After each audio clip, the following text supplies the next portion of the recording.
You have your PlayStation, you have your internet, you have your music videos. How can Civil War history compete for the attention of children today? We'll find out from Catherine Clinton when we return on Civil War Talk Radio.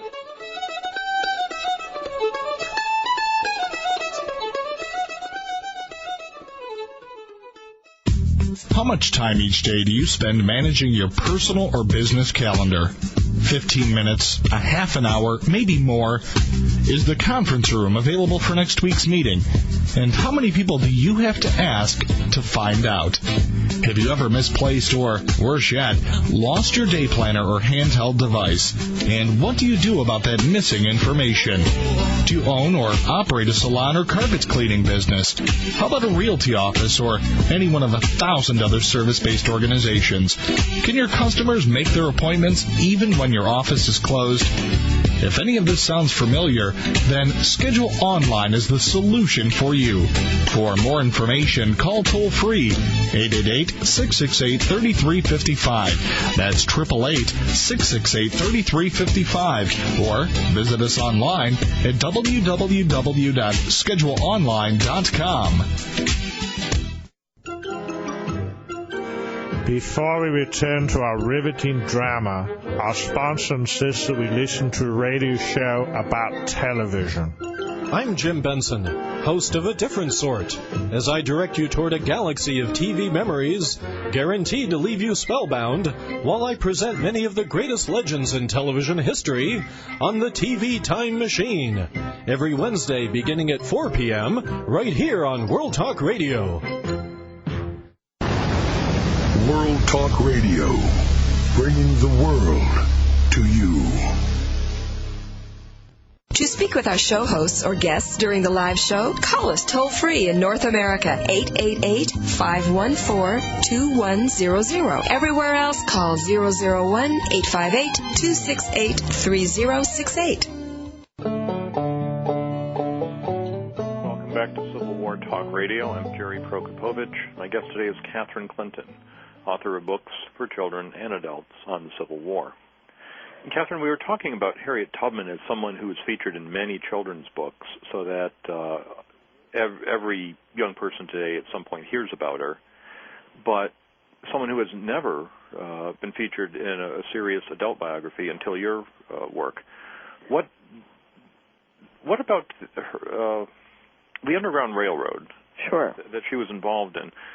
Was that merely symbolic, or did that actually have a serious economic effect on slavery? Well, I would argue that we're in the midst of a great revival. The Underground Railroad Freedom Center opened last year in Cincinnati, Ohio. I've seen 4 or 5 great books published on the Underground Railroad. Ken Griffing's book on the battle lines of freedom, Anne Hagedorn's Across the River.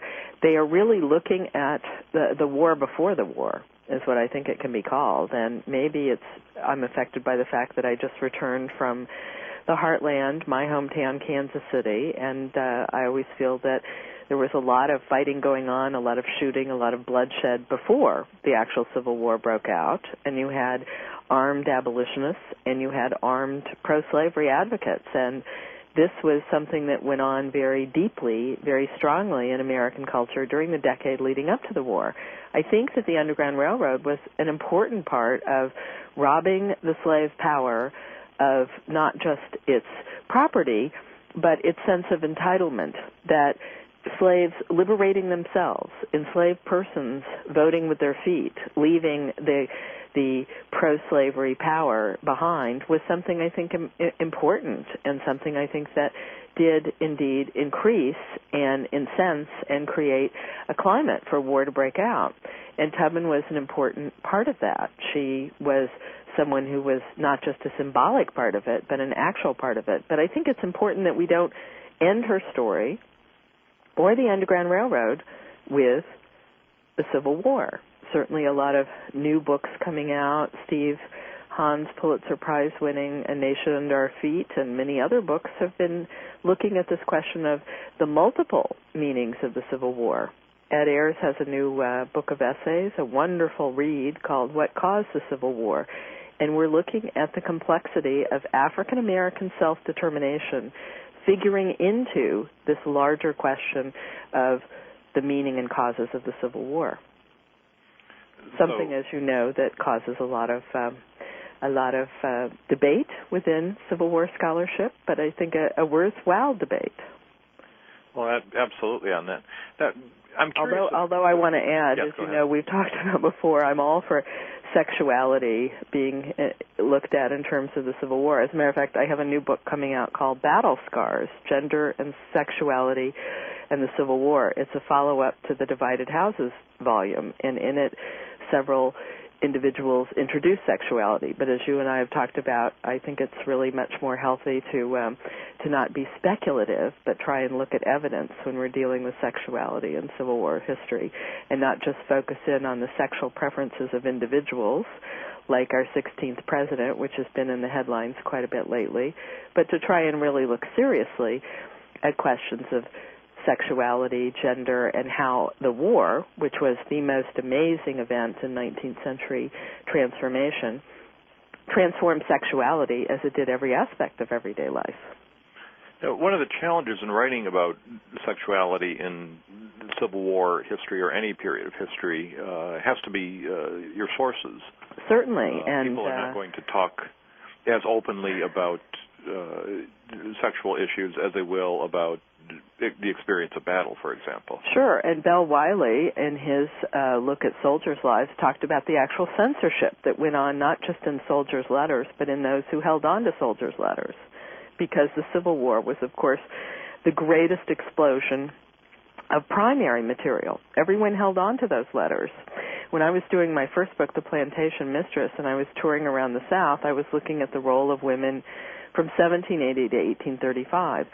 And all the families I visited had personal letters from the Civil War era that they wanted to share, that they had held on to. So we had all these wonderful sources, but there was censorship. Were people open? Were they talking about sexuality questions? Well, I think some of the new social history work has really pointed to that, and certainly there are other ways of getting at it. I'm really thrilled with a piece we have in our Battle Scars volume by Lisa Carden, where she looks at questions of sexual violence and looks at the Ku Klux Klan hearings where people are testifying to behavior.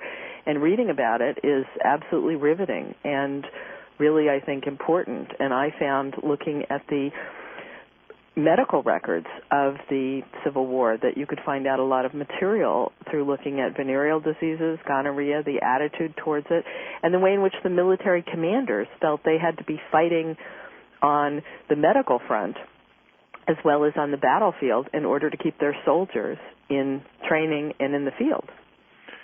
So Thomas Lowry's calls his book the stories the soldiers wouldn't tell. Right, and I think putting all those stories together was a service, and now some of us can start analyzing and deconstructing and expanding on these stories. But you're making the point they actually did often tell the stories, but then the families might take them out of the letter collections. Right, but some of it, you can't censor everything, you can't erase it, and also I think it's interesting that we can look at both history and fiction.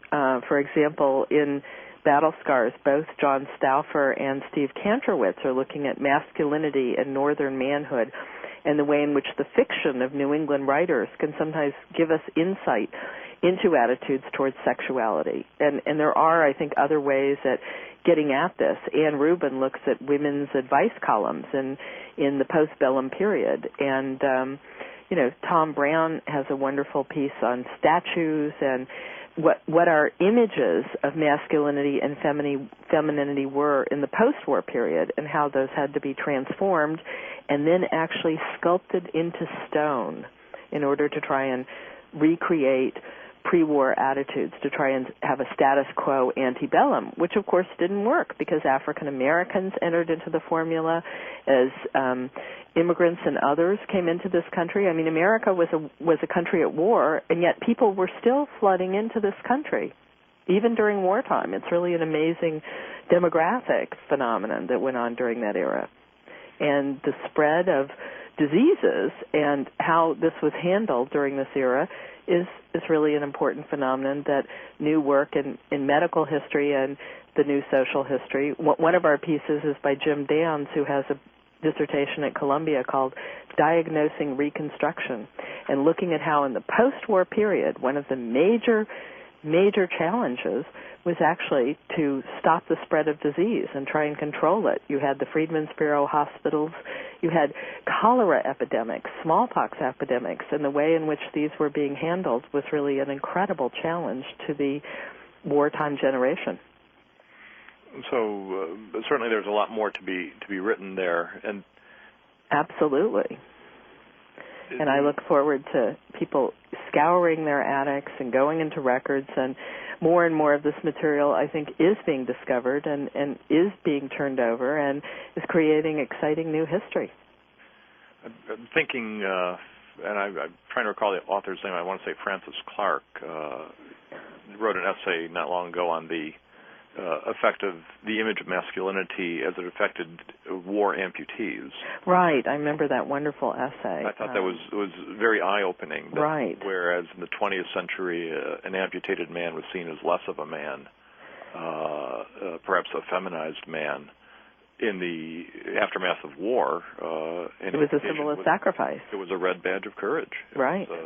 They wore their sleeves proudly pinned, empty sleeves, pinned openly, rather, to show that they had lost an arm. Right, and so we are, I think, in an age where we're able to look at different questions, go back in time, and really find out that there's actually material there. I always encourage my students to keep rereading material. You find new things in the slave narratives. Certainly the WPA narratives are a wonderful resource for slavery, but they're also an amazing resource for Civil War history. They have lots of incredible material, wartime stories. The same I find with lots of oral history interviews at the wonderful oral history collection that Jackie Hall has done at Chapel Hill.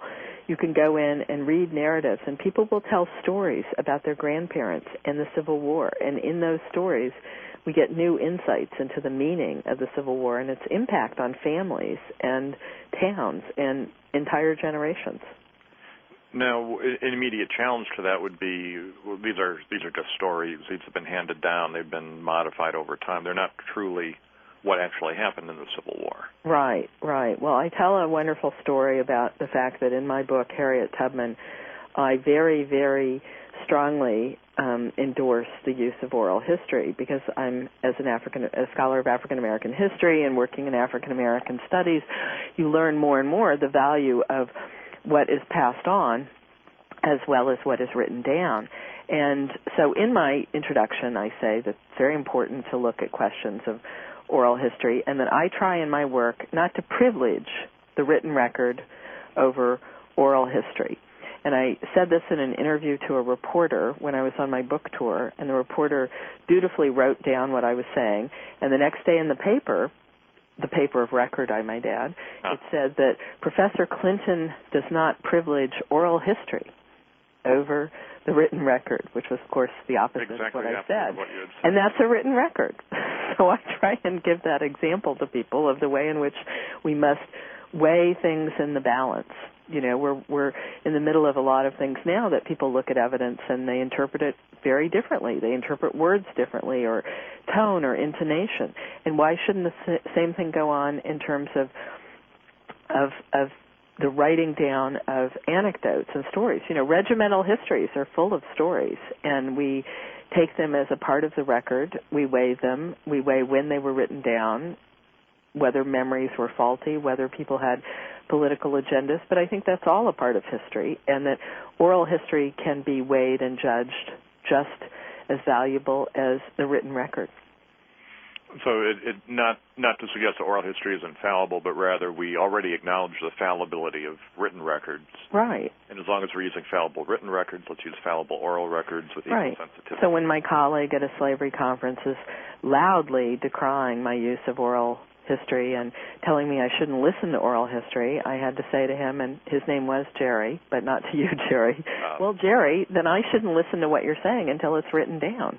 I mean, we all experience the fact that we hear things, and of course there is a difference between what is spoken and what is written down and what is revised, and thank goodness for revisions. I know everyone is got their agendas, and lots of times people will decry revisionist history, but without a revision, we wouldn't be in the business we're in, would we? That's right. Well, all history is revisionist history. That's right. It all changes what came before. There would be no need to write it. Now, you made a point in our first segment, I didn't want to leave it behind, about writing for children and trying to awaken an interest in children in American history, the Civil War era particularly. How did you become interested in history? Well, I became interested in history, I think, because I actually have to say that I loved watching films and television programs that portrayed the past. I was one of those kids that was addicted to, I hate to confess it, but Disney on Sunday nights. That's when I first came in contact with Swamp Fox and the Great American Revolution. And I really do think that I noticed when I was coming of age, and then when I had young children myself in the 80s, that they were very forward-looking in Star Wars, and I wanted to see more backward-looking. So I became interested in trying to look at how could we keep our next generation as engaged in history as I thought previous generations had been. And I'm very committed to working on documentaries and working in film projects that I think are really exciting. But also I found that my own children led me to an interest in the Civil War and history, and they would point out to me, for example, that Abraham Lincoln would pop up on The Simpsons, the most popular animated series on television, and they would show me that in Wayne's World, Garth and Wayne would be discussing Abraham Lincoln very seriously, and he would pop up in Ted and Bill's Excellent Adventure. So I think, the belovedness of historical characters was something that struck me, and actually that led me very much into biography, the way in which a magnetic individual can capture a child's imagination and allow them to go back in time and become very interested in that time period. I'm not saying biography is the only way. I'm just saying it's a way, I think, a way into the past that most children can identify with. Now, when you write for children, then how do you consciously think about a different style or a different tone? Well, there is. I think you must simplify it down to the bare bones, but you must not distort it. So it is really a question of keeping your language as simple as possible, as accessible. The most recent book I did was actually for 5 to 8-year-olds, and I can tell you, trying to reduce racism, battle, death, heroism into a language accessible to 5 to 8-year-olds is indeed a challenge, but I think one that all of us should try and be engaged in, not each and every one of us perhaps writing children's books, because I think it's a much too it's a wonderful field, but it's also a great struggle. But I am pleased that I would say I think now is prime time in American history that children's book editors are trying to put out good history, nonfiction books, chapter books, as well as picture books, and I'm really impressed with what I see going on. My book is being published by Amistad, which is an imprint at HarperCollins, and I know that Hyperion has an imprint, and I publish books with Houghton Mifflin, and they are all very concerned about getting good history books out for children. So that I see as a new trend, and I think it may have come out of film and out of another field we haven't talked about is fiction. I think we're also having a great revival of Civil War fiction. Well, I think that's certainly true with the children's books. I've read many of the Magic Treehouse series. Right. To my younger daughter over the last couple of years, and they are often set in other times. Sure. And there is a sense that, and children will be interested in this without the sense they're necessarily being taught history. They will simply want to read it.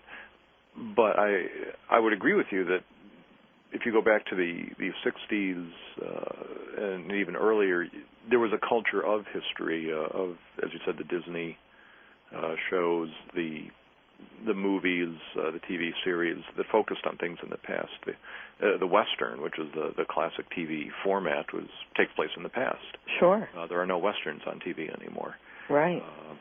but we grew up in a time when play often was set in the past.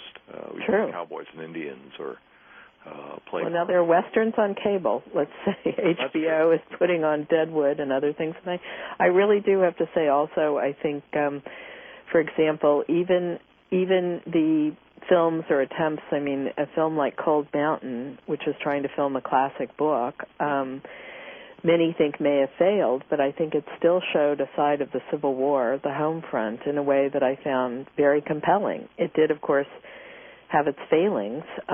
Many people were quite rightly concerned about its soft focus analysis of race, but nevertheless, I was really moved to see a Civil War image that I thought hadn't been on the screen before. Yeah, and it did reach a wide audience. And a very wide audience. As Glory did earlier, in the same way, bring a new story to the screen and absolutely tell people about it. Well, we'll talk more about this when we return in a moment.